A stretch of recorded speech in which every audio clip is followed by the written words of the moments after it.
cette nouvelle séance Café Société, et cette fois dans la médiathèque Arthur Rimbaud, un très joli endroit comme vous voyez, avec toujours une belle exposition.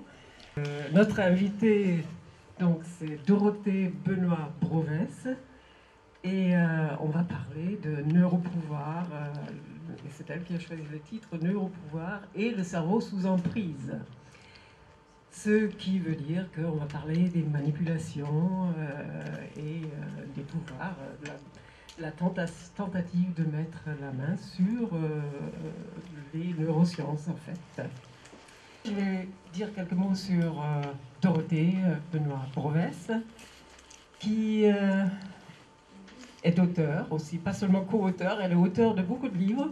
Deux derniers, dont l'un j'adore, c'est le meilleur des nanomondes, avec une allusion à Aldous Huxley qui a écrit Le meilleur des mondes, et qui est en fait un livre sur les nanotechnologies, mais écrit d'une façon très intéressante, c'est-à-dire en docu-fiction en quelque sorte. Et ça, c'est très novateur. Et puis le dernier en date, c'est tout simplement La fabrique de la vie. Oui, La fabrique de la vie, est coécrit avec une philosophe des sciences qui s'appelle Bernadette Bensaud-Vincent. Dorothée Benoît Brovès, elle est déléguée générale d'une association qui s'appelle Vive Agora. Vive comme vivant et Agora comme place publique. Et c'est une association très importante parce qu'elle est un peu dans la lignée de ce qu'on fait ici aussi, des débats publics, l'implication du citoyen dans le processus décisionnel en matière de sciences, parce qu'il y a quand même un monde dont peut-être nous voulons et un autre dont nous ne voulons pas.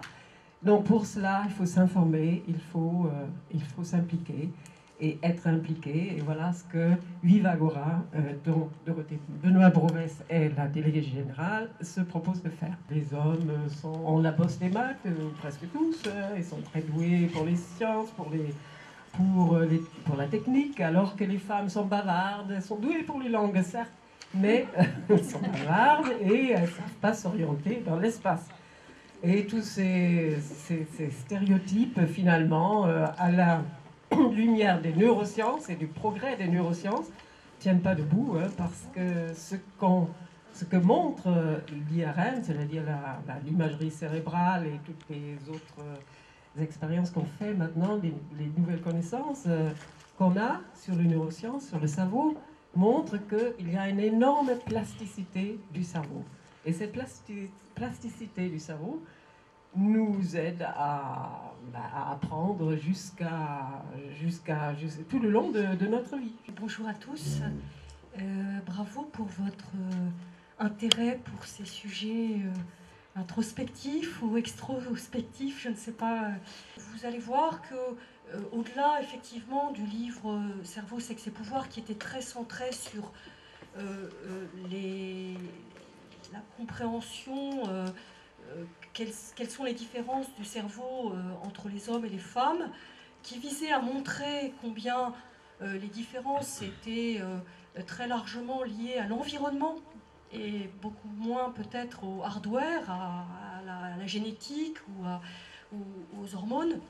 Eh bien, nous allons au-delà de ce constat. Je vais essayer de tirer les fils des conséquences de ce regard-là.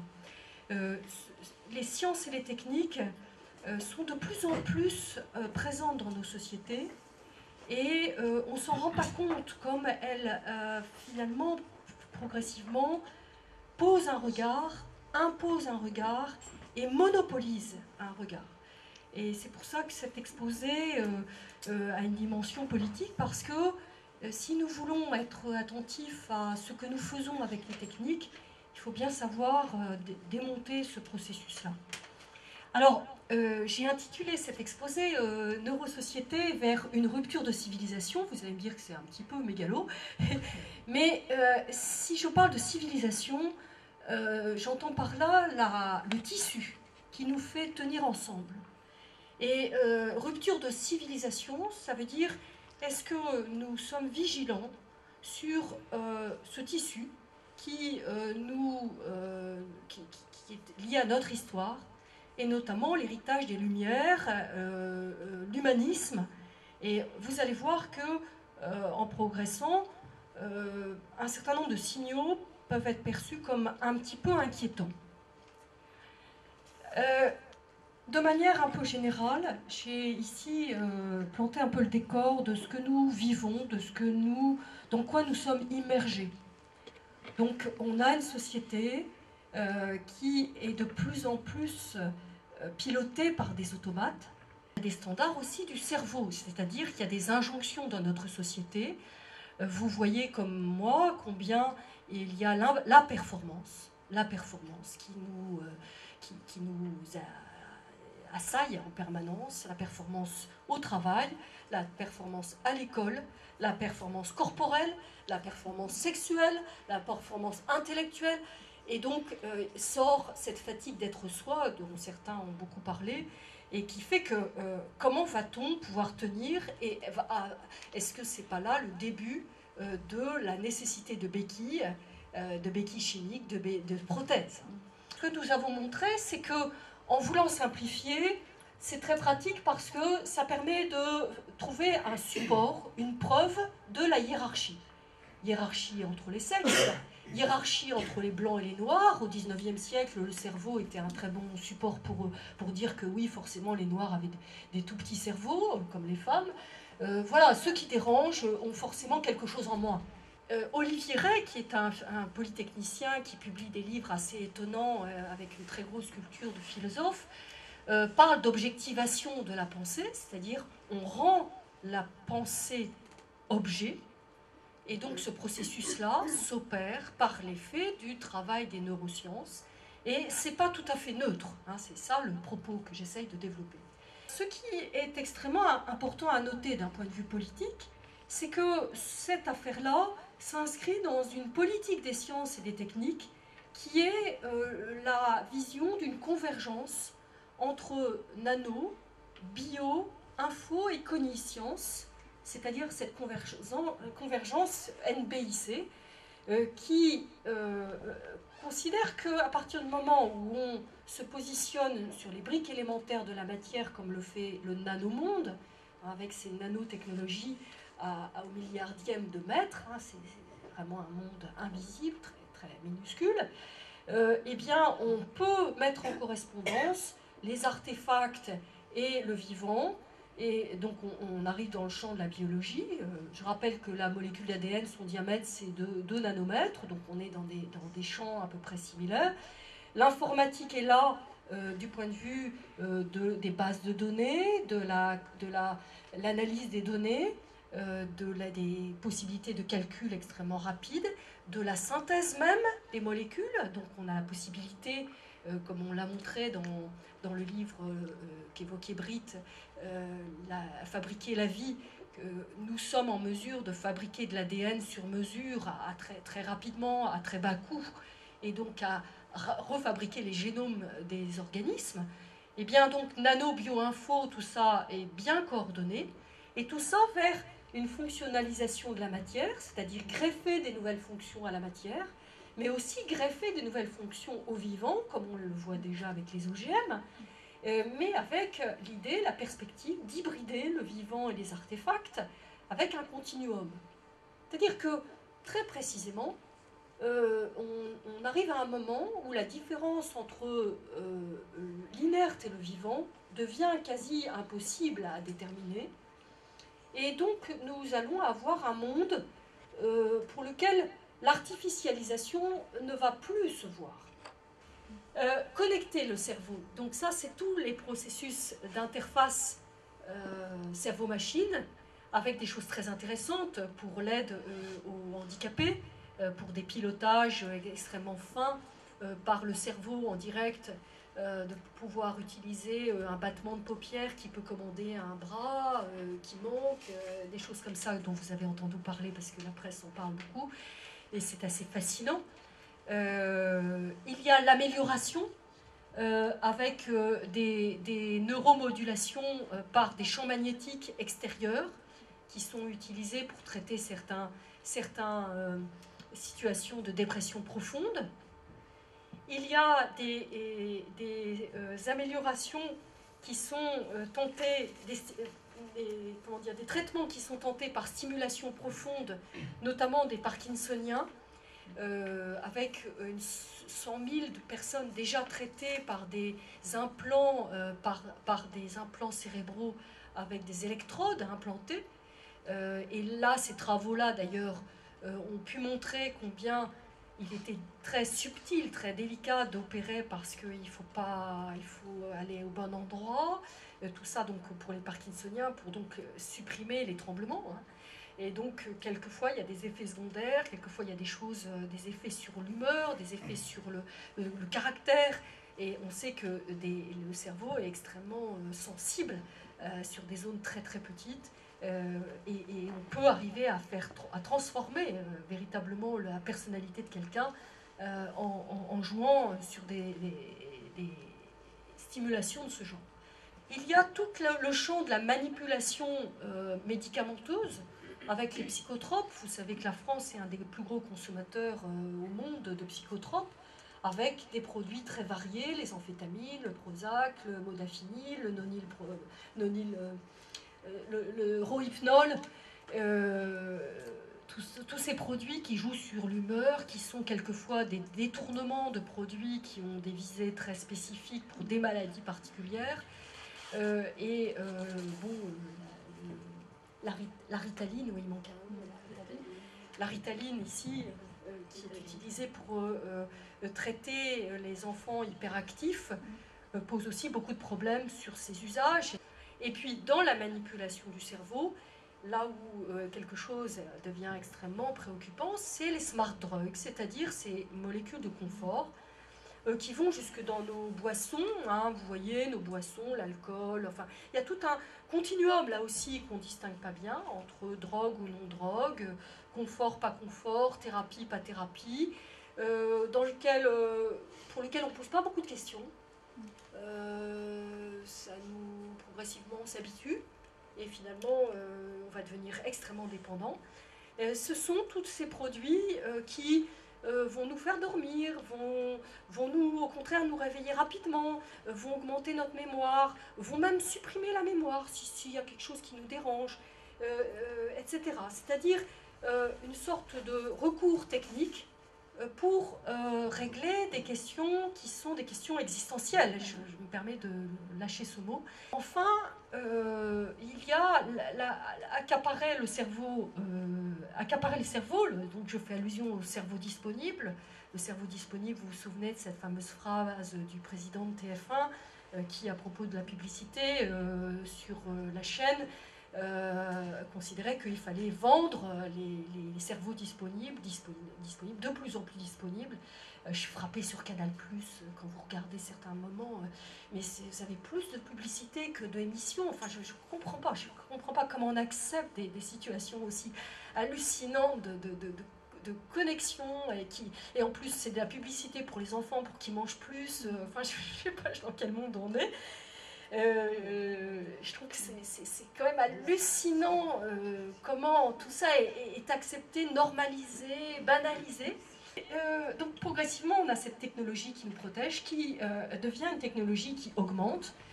C'est amusant de voir qu'on nous vend des neurosoniques, des neurosports, des choses qui vont nous, comme ça, nous maintenir tout à fait frais, tout à fait bien, tout à fait joyeux, tout à fait up-to-date et dans le coup. Ce malaise dans la civilisation, vous voyez la référence à Freud, donc on est un siècle après, combien des auteurs ont souligné des points très très fragiles. Ce nouveau milieu de vie parmi les automates qui nous gouvernent est aliénant dès lors que le sacré est transféré à la technique.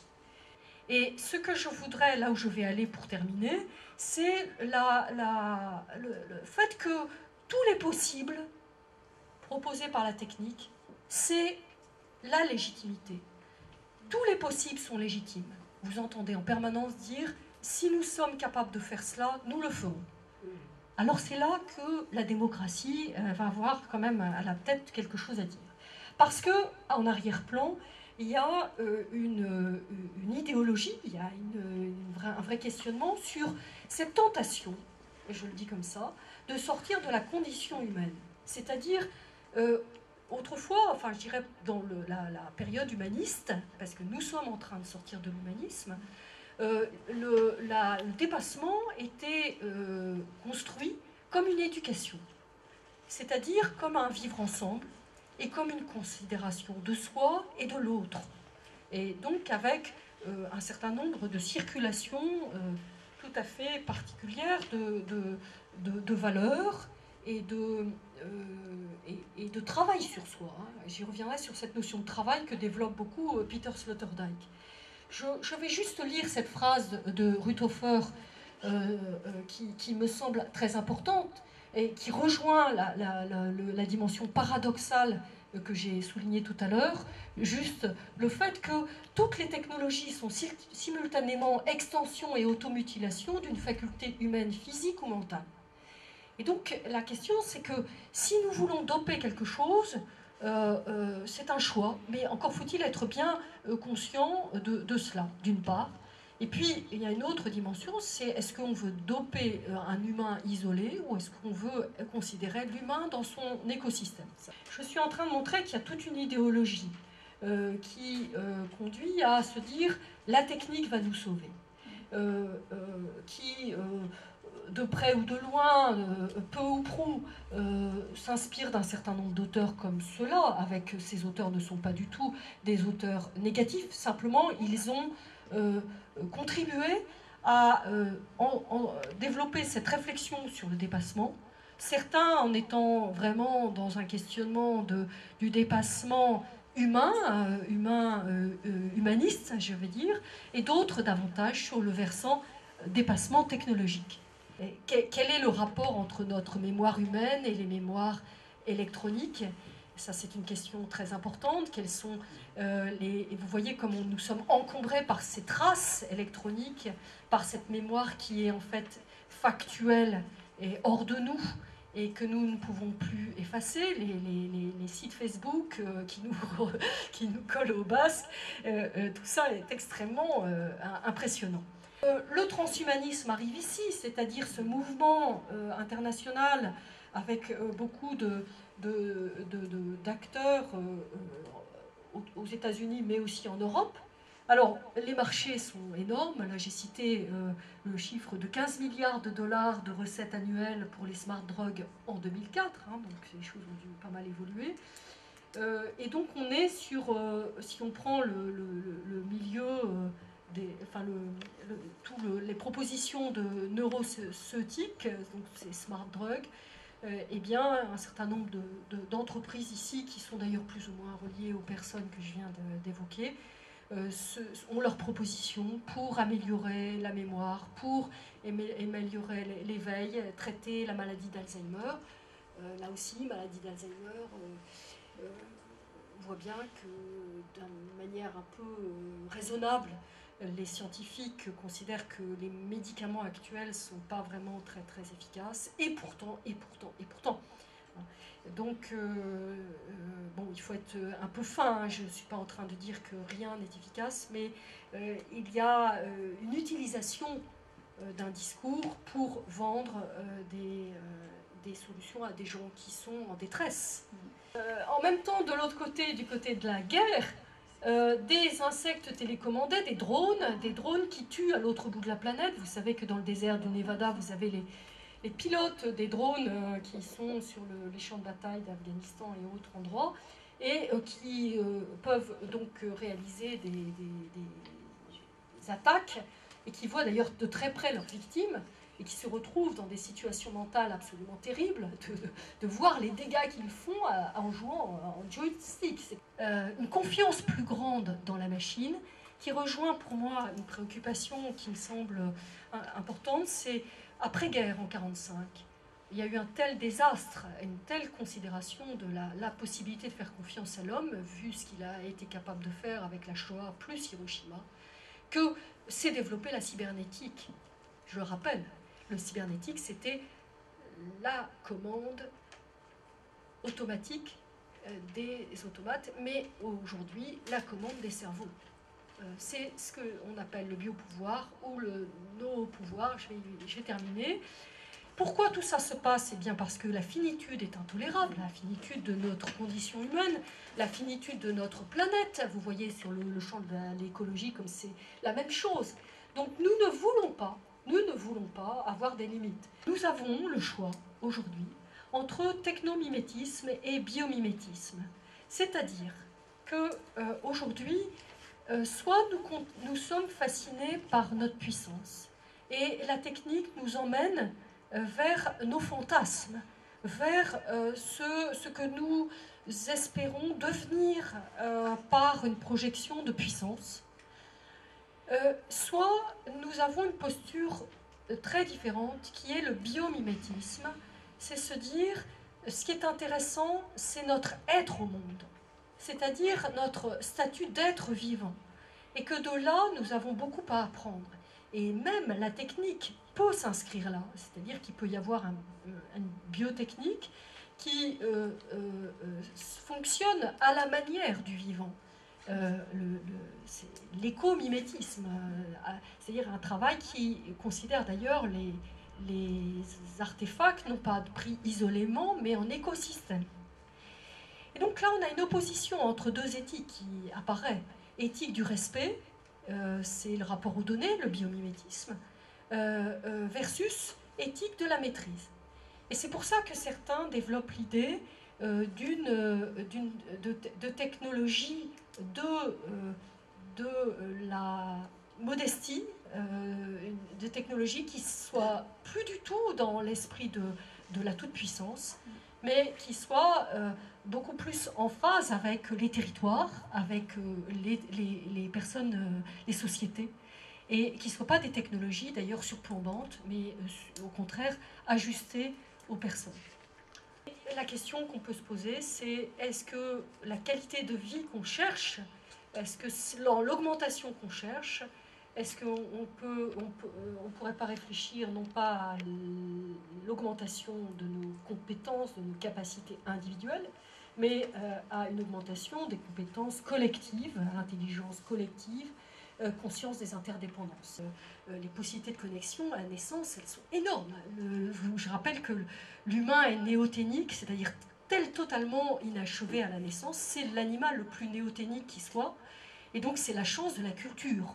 Donc nous avons cette chance de la culture, nous avons cette chance de la civilisation, et nous réduisons, nous sommes en train, dans notre approche, de tout rabattre sur des sortes de systèmes extrêmement simplificateurs, simplement parce qu'il y a un technomarché qui fait que voilà, il y a une sorte d'alignement du projet technique à une société de consommation.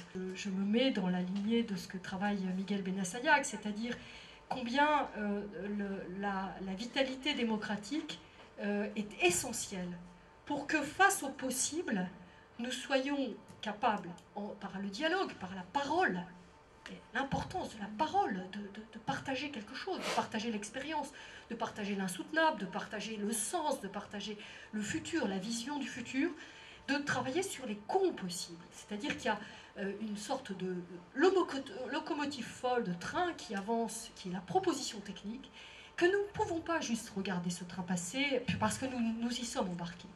Et que nous devons véritablement nous impliquer d'une manière ou d'une autre. Il y a plein de manières d'y être dans cette affaire-là, dans le jeu politique, sur réagir à ces choses qui ne nous conviennent pas ou qui risquent de nous faire perdre pied, qui font qu'au jour le jour, notre chemin, nos éléments de cohabitation, de partage de sens, de possibilité d'être véritablement en relation les uns avec les autres, si nous avons un indicateur à voir en termes politiques, c'est bien d'avoir une vigilance commune, de fabriquer une vigilance commune pour que ces techniques qu'on prenne le meilleur des projets techniques et qu'on soit extrêmement attentif à endiguer des choses qui nous isoleraient, qui nous ferait perdre notre possibilité de connexion profonde, hein, j'entends,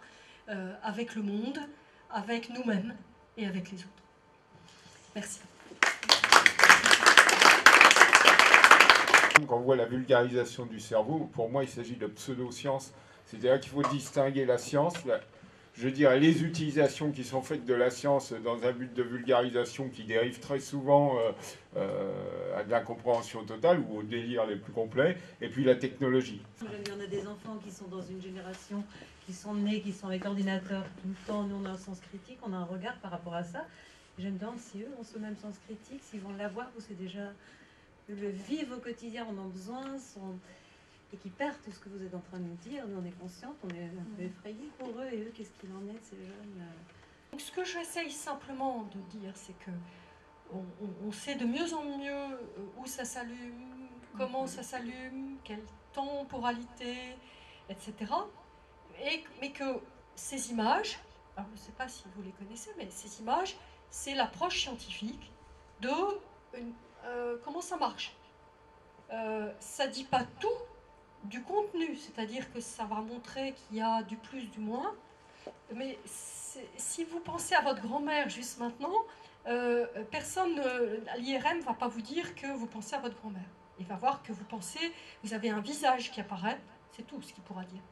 Vous voyez là, bon. Donc je suis simplement en train de dire, et puis ça va répondre peut-être à monsieur ensuite, sur le fait que l'approche scientifique, je suis biologiste à moi de formation, donc je n'oserais pas trop parler comme ça si j'avais pas un tout petit peu de culture scientifique.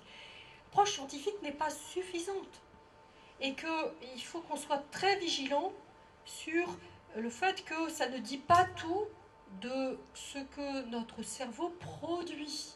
Il produit de la pensée.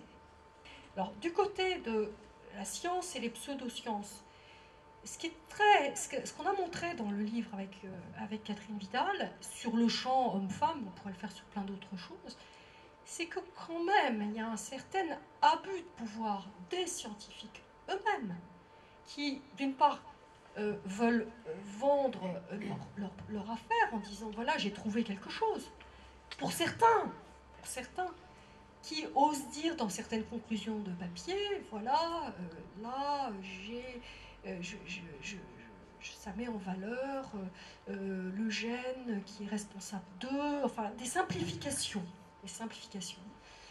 Je ne vais pas détailler parce que ce serait trop long et ce n'est pas trop le lieu. Et cette simplification, elle est sans doute utile pour faire venir des ressources pour les chercheurs, mais elle a des effets après vers les médias qui amplifient ce genre de choses. Et je pense aussi que les chercheurs eux-mêmes ne se rendent pas compte qu'ils sont pris dans un réseau d'interaction très particulier. C'est très important que les scientifiques aujourd'hui fassent le point et disent aux parents bah écoutez, bon, on n'a pas forcément beaucoup de recul, mais quand même il y a des situations précises qui peuvent permettre de dire bah, des enfants qui passent tant d'heures par jour sur des écrans comparé, alors évidemment il peut y avoir il faut faire très attention aux cohortes d'enfants qu'on choisit, hein. Il ne faut pas qu'il y ait de biais. Mais il y a des études, visiblement, hein, moi je ne connais pas bien le sujet, mais simplement je constate qu'il y a encore là une énorme controverse qui est en train de monter. Et vraiment je vous invite à la creuser, parce que visiblement il y a des travaux de gens, de scientifiques, qui montrent justement qu'un certain nombre d'effets pas du tout positifs sont véritablement repérés. Il faut demander que des études soient faites, il faut demander à ce que les parents soient éclairés, et on peut penser que là aussi, eh bien, il y a des réseaux qui n'ont aucun intérêt à aller questionner ce genre de choses, parce que vous avez vu les marchés. Bien sûr. Je suis étonnée de ce qu'on parle tant de l'écologie et si peu de l'écologie mentale. Prendre soin de nos vivants, quoi. C'est pas rien. Et moi, ce qui m'étonne le plus, c'est effectivement le fait qu'on s'habitue à tout. On comprend pas très bien. En fait, ça va nous apporter quoi, en fait, nous, en fait Ça, j'arrive pas en fait à comprendre. Avec l'écologie, d'une certaine manière. Ce sont des choses auxquelles on ne pensait pas avant. Et donc ce sont des nouveaux problèmes. Mais on a vu que certaines personnes pensaient que justement les jeux vidéo créaient des problèmes de dépendance chez les jeunes. Et moi, j'ai pas connu justement ce monde sans ordinateur, et je me demande si avant, ces jeunes-là qui je sais pas, jouaient à la toupie ou jouaient dans la nature, enfin je caricature bien sûr, mais n'avaient pas eux aussi leurs problèmes, mais qui étaient différents. Je voudrais revenir sur le sujet abordé, l'obsolescence et l'économie. Je pense qu'un jour, les individus devront choisir entre la politique de l'offre ou la politique de la demande. C'est également un problème d'environnement.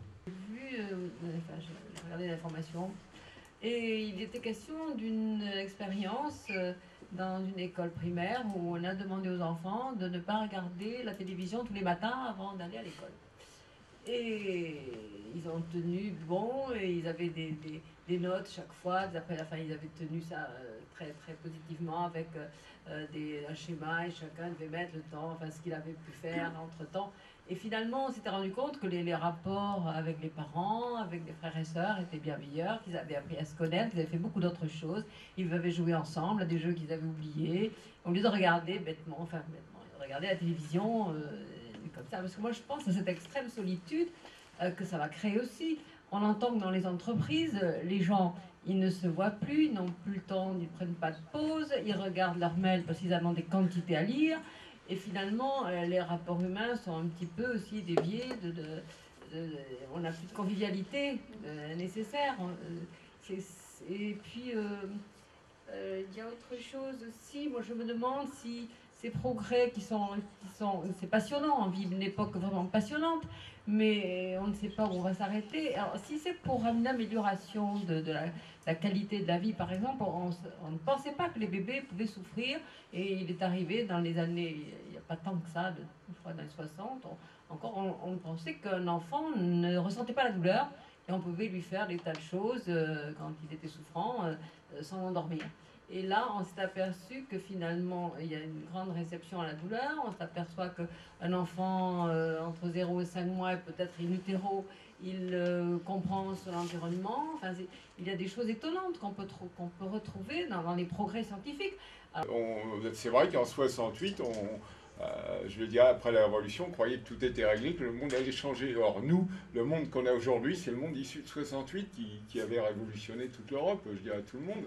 Et je me perçois qu'effectivement, on n'a pas avancé, enfin on n'a pas vraiment avancé. C'est-à-dire qu'il faut en permanence être vigilant, en permanence se remettre en question, en permanence réfléchir à tout ce qui se passe et ne pas laisser faire les choses.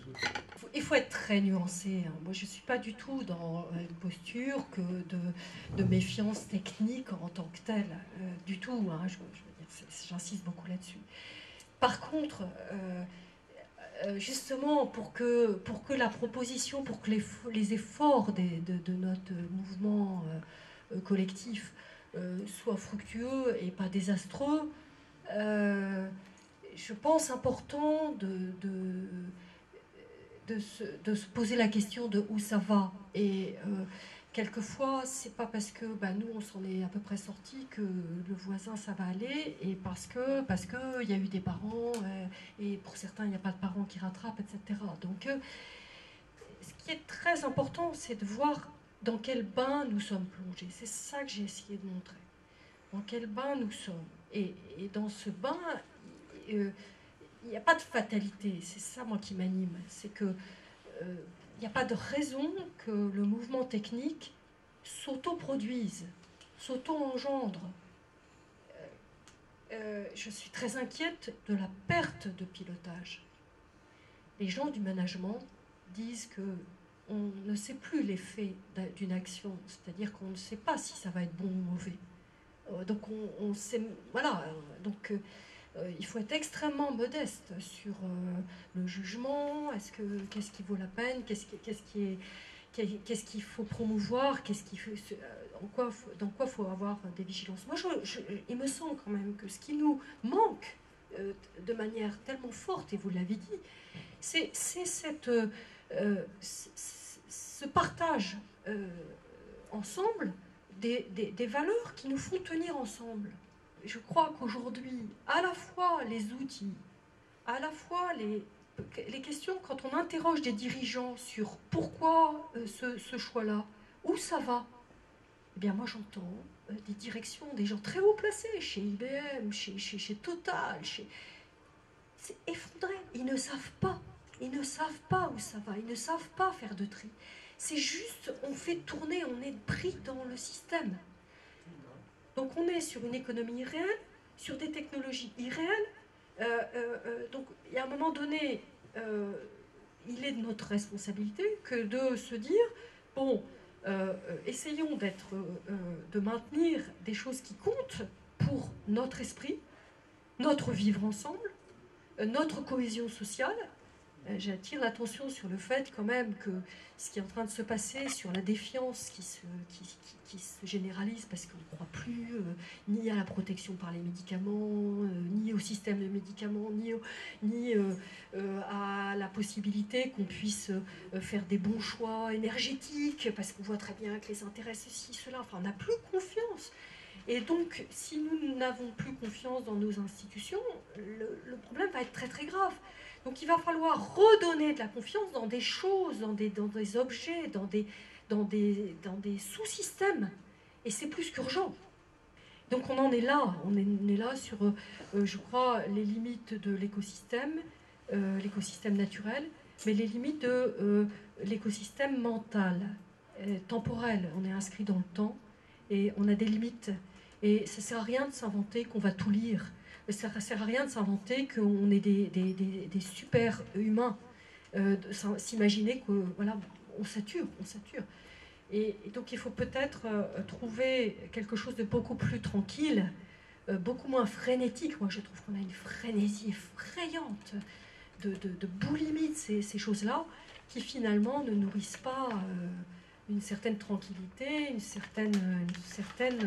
certain vis-à-vis et surtout une certaine production de pensée.